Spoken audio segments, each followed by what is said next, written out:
Nous avons pour mission de sauver des vies humaines.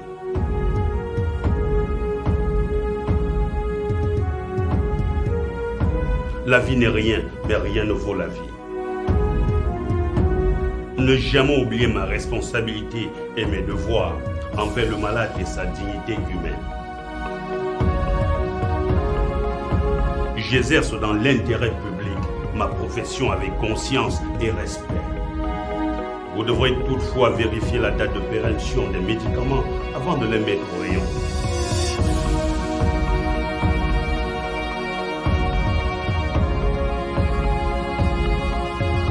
Madame la Présidente, je vous parle la main sur le cœur. Et quelle que soit la décision que vous allez prendre, vous êtes là pour servir la justice. Mais n'oubliez pas, Madame la Présidente, que la justice divine existe.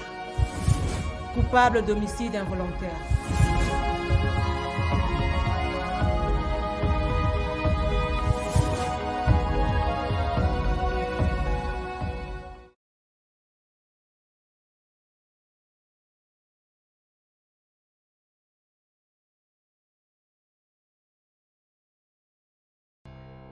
Docteur, je ne saurais jamais comment vous remercier.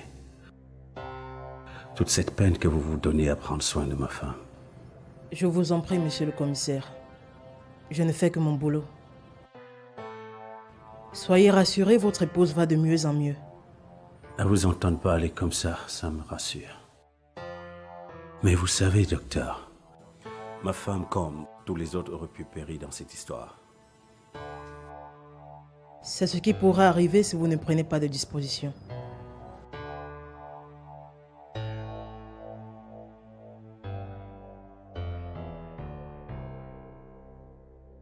Tenez, faites sortir ce qu'il y a à l'intérieur.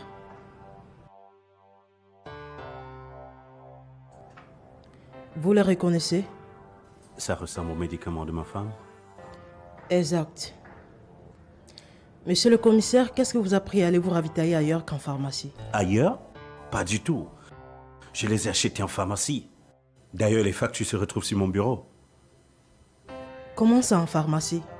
Je dis bien en pharmacie. Y a-t-il un problème? Pas croyable. La contrefaçon, c'est formidable. Si les hommes comme vous ne remarquent rien, c'est la catastrophe. Attendez, docteur. Vous essayez de me dire que ces médicaments sont des faux? Bonne conclusion. Ils sont de mauvaise qualité. Merci, docteur, pour cette information. Je vais faire un tour dans cette pharmacie.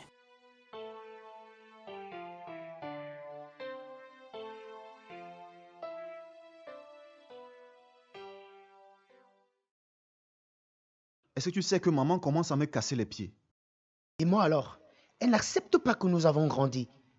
Le jour où ma petite amie débarquera ici, ce sera la catastrophe. Hein? Ne la gère pas. Faisons ce qui est bien pour nous. Daniel, est-ce que tu as vu ce qu'elle a fait à maman Lisa tout à l'heure? Elle perd son temps. C'est simplement parce que maman Lisa ne veut pas entrer dans son jeu. Je ne comprends pas pourquoi papa avait même accepté le divorce. Parfait. Fais très attention à ce que tu dis. S'il n'avait pas divorcé, est-ce que nous serons ici? Ben, on serait né dans une autre famille, et peut-être même plus aisée que la nôtre. Et nous n'allions pas avoir de jolies sœurs, comme Angèle et Flore. D'ailleurs, où est-ce qu'elles sont? Elles sont allées au boulot, bien sûr. Elles ne sont pas quand même des sans-emploi comme toi et moi. C'est vrai, mais plus pour longtemps pour moi. Dès que je finis avec mes études, papa devra me trouver une place au sein de son entreprise, qu'il le veuille ou pas. Désolé. Mais il faut quand même avouer qu'on a fait un mauvais choix, hein? On a choisi une mauvaise faculté. Non. Rien n'est mauvais. C'est juste les dirigeants de ce pays qui ne laissent pas la chance aux jeunes, c'est tout. Là, tu veux déjà aborder un sujet que moi je n'aime pas. Écoute, parle avec papa et après on verra.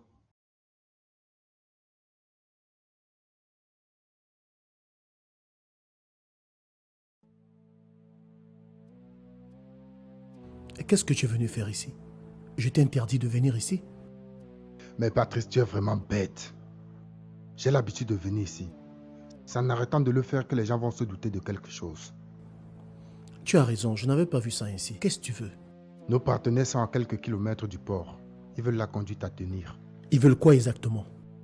C'est quoi cette question, Patrice? Ils ont une importante cargaison. Mais tu perds la tête ou quoi? Pensez à recevoir une cargaison avec tout ce qui se passe là. Nous allons tout droit vers la tôle et la police est carrément en alerte maxi. Écoute, Patrice, pas de panique. Pas de panique. Il faut sauver cette cargaison. Ok, d'accord, oui, il faut la sauver. Et en quoi faisant? Ok, je peux la réceptionner et je la garde dans un lieu en sécurité, en attendant que tout se tasse. Tu es vraiment stupide. Pensez à recevoir une cargaison maintenant avec tout ce qui bouge comme police dehors, dans les ports, dans les aéroports. Ce sont les centaines de millions de francs qui s'envolent. Bah, ce n'est qu'une partie remise. Tu vas leur expliquer qu'ils pourront décharger en Afrique de l'Ouest. Je pense au Bénin, je sais pas, qui se battent à décharger ça dans cette zone-là. Mais pas en Afrique centrale.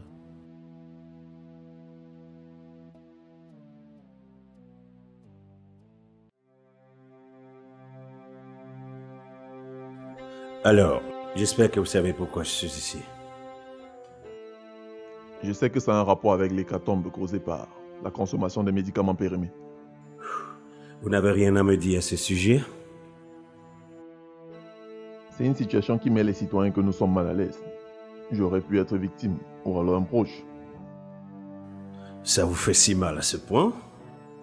Monsieur le commissaire, je suis un être humain, qui plus est altruiste. Et bien sûr, vous ne vous reprochez de rien. Vous blaguez, je suppose. Voyez-vous, dans mon boulot, on blague jamais. Tout le monde est potentiel suspect jusqu'à ce qu'enquête soit close. C'est quoi votre programme ici?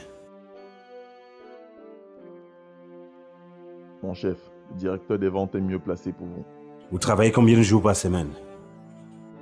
Je travaille de 8 à 8 heures et se termine à 17 heures, avec une pause entre 12 et 13 heures. Il m'a été informé que vous êtes le responsable de livraison. Vous n'avez rien remarqué de suspect dernièrement? Monsieur le commissaire, tous les documents comptables sont ici et sont à votre disposition dès que vous le souhaitez. Les gens sont venus vous voir. Ils vous ont proposé des sommes faramineuses que vous introduisez les médicaments périmés dans la livraison. Pourquoi l'avez-vous fait? Monsieur le commissaire, Pourquoi l'avez-vous fait? s'il vous plaît, avec tout le respect que je vous dois, je ne sais pas de quoi vous parlez. Vous voyez alors, je serai obligé de vous demander la liste de tous les gens que vous fréquentez. Nom, prénom et numéro de téléphone. Et surtout, mettez-vous à notre disposition.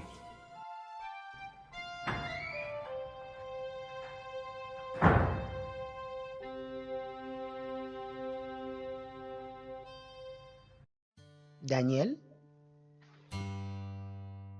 Daniel? Mais tu es nerveux. Qu'est-ce que tu as? J'ai fait des cauchemars. C'est quoi cette histoire de cauchemar? Maman t'a contaminé? Je suis très sérieux et parfait. J'ai peur pour papa. Je crains que le pire nous guette. Daniel. Tu vois, papa est innocent. Et il y a des choses qu'il ne peut pas faire. Alors, je me refuse de croire à tout ce que raconte la presse. C'est vrai. Papa est innocent. Il n'a pas fait tout ce que dit la presse, mais est-ce que tu connais ses collaborateurs? C'est vrai que je n'ai pas vu le problème sous cet angle. Alors, qu'est-ce qu'on fait? On entend papa. Il nous dira quoi faire. Ces gens méritent la guillotine, Daniel. Quelles que soient les raisons, on ne doit pas sacrifier la vie des êtres humains comme ça. S'il te plaît, on parle d'autre chose.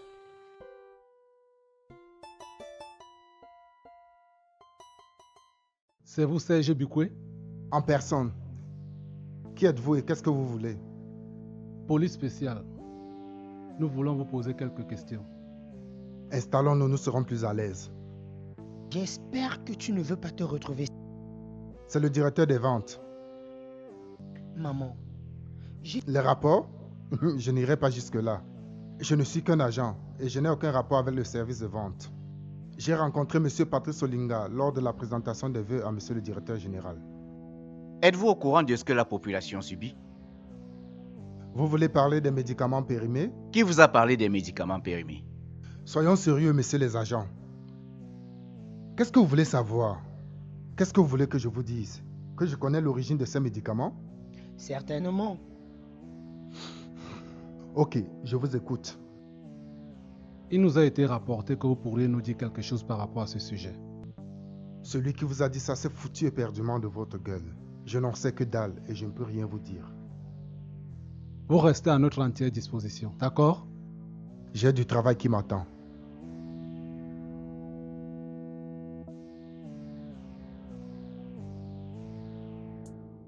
Ah, Adèle. Alors, c'est quoi l'urgence? Tu sais que je suis absorbé par le boulot ces derniers jours. Excuse-moi, j'avais juste envie de te voir. Et si je perdais mon boulot, de quoi vivrons-nous? Tu ne vas pas perdre ton boulot simplement parce que tu t'es absenté quelques minutes. Tu connais les soucis que traverse la Sodime. Je t'en ai fait part. Et les gens interprètent mal certains agissements. À ce point-là, dis-moi, c'est quoi le problème exactement? Je t'en dirai pas plus, nous avons des soucis. Je suis celle que tu vas épouser, Patrice. J'ai le droit de savoir, non? D'accord, mais crois-moi, la police mène une enquête dessus.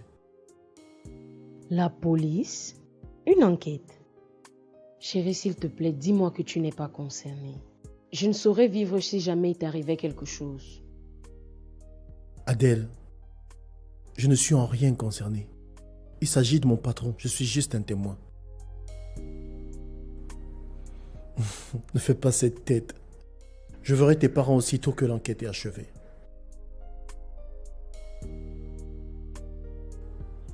Écoute, je suis vraiment pris. Je crois que tu connais le chemin. Il faut que je fonce. Ok? Ok. À plus tard.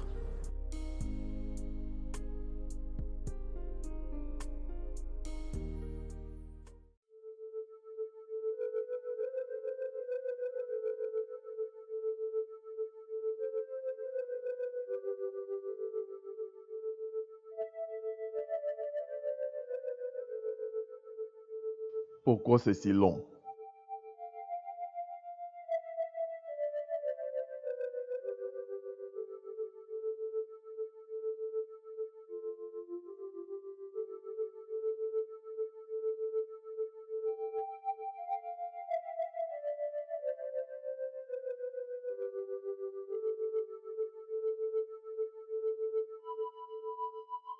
C'est si long, bon sang. C'est quoi ça?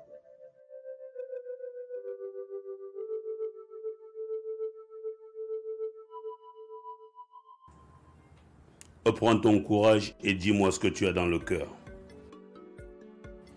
Avec tout ce qui est en train de se passer, vous ne devez pas faire confiance à tout le monde.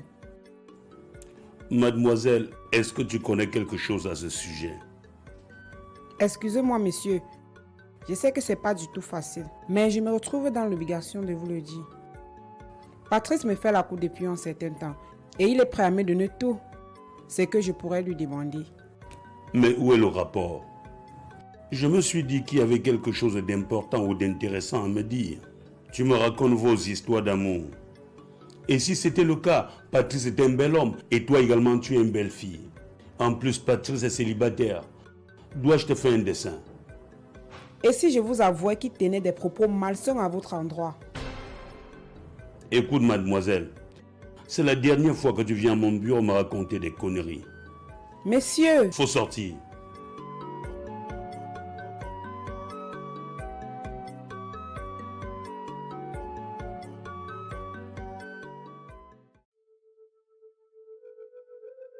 Qu'est-ce que tu veux finalement? Je t'ai déjà présenté des excuses pour l'attente. Je suis sérieux, Angèle. Tu n'as pas le droit de me faire attendre. N'exagère pas, Alain. Ces gens sont des patients. Et nous avions rendez-vous. Toi, tu es venu sans crier gare. Je suis ton copain et j'ai tous les droits. J'aimerais bien te voir à leur place.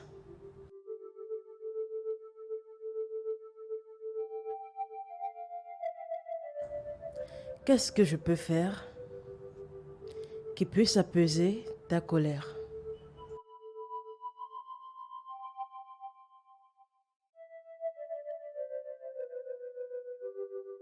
Tu sais mieux que moi ce qu'il faut. Ah non. Ici, c'est un hôpital, pas un hôtel. Tu comprends?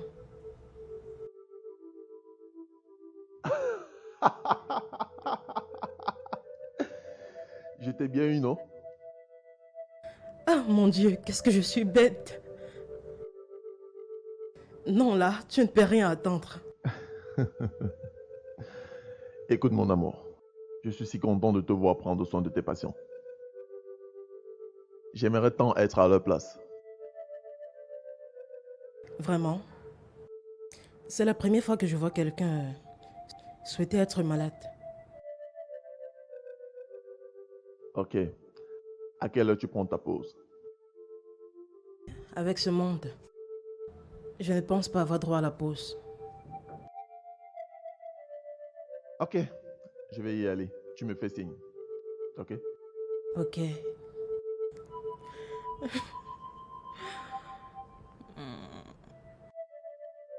Ça suffit. Nous sommes dans un bureau.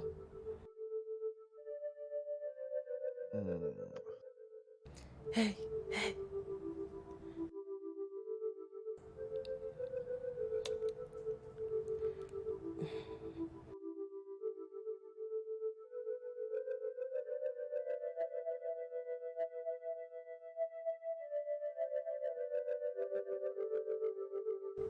Suivant. Mais c'est quand même bizarre cette histoire, hein. J'ai perdu le sommeil. Je ne sais pas dans quel pétrin je me suis engagée. Et que dit ton mari? Il est devenu indifférent. Mes pleurs, mes lamentations ne le rendent ni chaud ni froid. Mais ma copine, si cette femme ne te crée pas les problèmes comme tu le dis, mais pourquoi te plains-tu? On m'a appris à me méfier de l'eau calme. Et tu t'entends bien avec ces filles? Elles sont charmantes, mais après tout, ce n'est pas moi qui les a mises au monde. Tu sais comment sont liés les enfants et leur maman. D'ailleurs, je ne t'apprends rien. Marcel, écoute ton mari et oublie le reste. C'est tout ce que je peux te dire. Pourvu que tu aies raison. Tu vas souvent à l'église?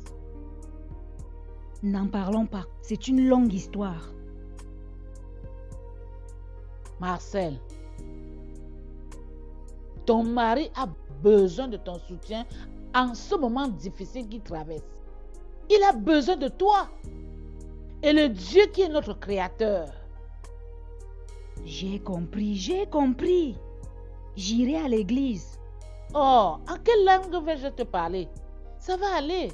Tiens, faut plus te lamenter, ça va aller ma chère. Merci.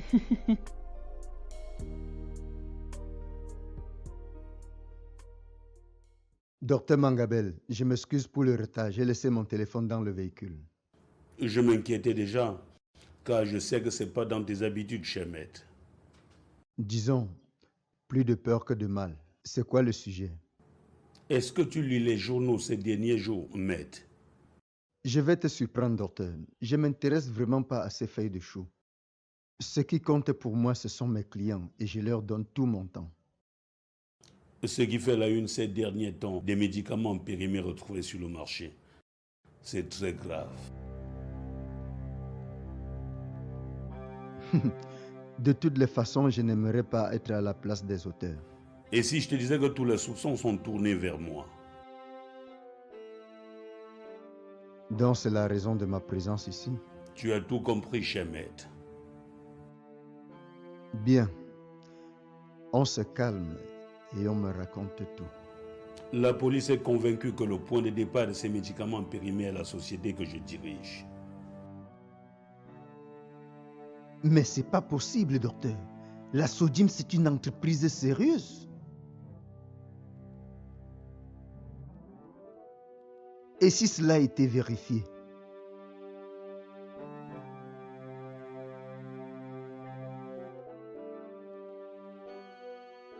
Tu n'as pas un ennemi tapé dans l'ombre?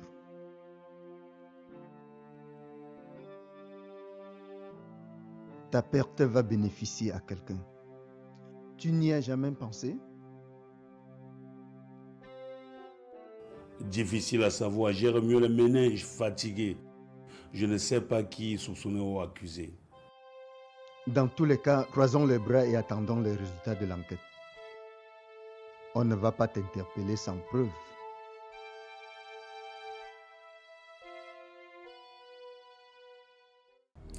J'espère que tu n'as pas longtemps attendu.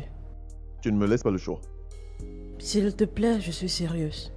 J'avais un tas de choses à faire et toi-même tu l'as constaté. Hey, ne t'emballe pas. J'ai attendu l'élu de mon cœur. Le temps n'est pas important. C'est comme ça que tu te comportes avec toutes les filles. Et ça recommence. On dit chez nous, à force de dessiner le diable au mur, il finit par entrer. Ne t'emballe pas. Si tu n'as rien à te reprocher, alors garde ton calme. Non, Angèle, non. Il y a les choses que je n'aime pas entendre, surtout pas venant de toi. Tu sais que je t'aime, que je suis fidèle. J'ai mis un thème à mon ancienne relation quand j'ai été convaincu de mes sentiments pour toi. Tu t'entends parler? Ça veut dire que lorsque tu feras une nouvelle rencontre, tu feras pareil.